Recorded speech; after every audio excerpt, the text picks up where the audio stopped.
আজ দ্বিতীয়বার যারা স্বাধীনতার স্বাদ আমাদের সকলের জন্য সম্ভব করল, সেই বৈষম্য বিরোধী ছাত্র আন্দোলনের শহীদ ছাত্র জনতা এবং এতে আহত অসংখ্য আন্দোলনকারীকে স্মরণের মাধ্যমেই দেশবাসীকে আমি কিছু কথা বলতে চাই।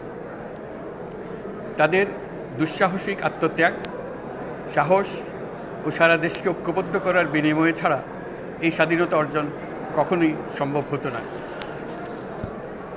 সেই সঙ্গে তাদের সেই মুক্তির আকুতি উপলব্ধি করে সেনা, নৌ এবং বিমান বাহিনীর যে অকুতোভয় সদস্যরা দেশের মানুষের পাশে এসে দাঁড়িয়ে এই বিজয়কে ত্বরান্বিত করেছেন, তাদের প্রতিও জানাই জাতির পরম কৃতজ্ঞতা ও অভিনন্দন।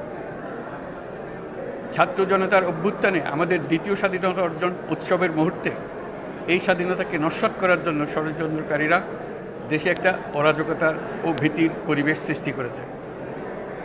অরাজকতা আমাদের শত্রু, একে দ্রুত পরাজিত করতে হবে। এই মুহূর্তে সরকারের প্রথম কর্তব্য হিসেবে আমরা এই ষড়যন্ত্রকারীদের কঠিন হাতে দমন করব। স্বাধীনতার মুক্ত বাতাস যেন প্রত্যেকে বুক ভরে নিতে পারে, এই নিশ্চয়তা দানেই আমাদের সরকারের প্রথম পরিস্থিতি।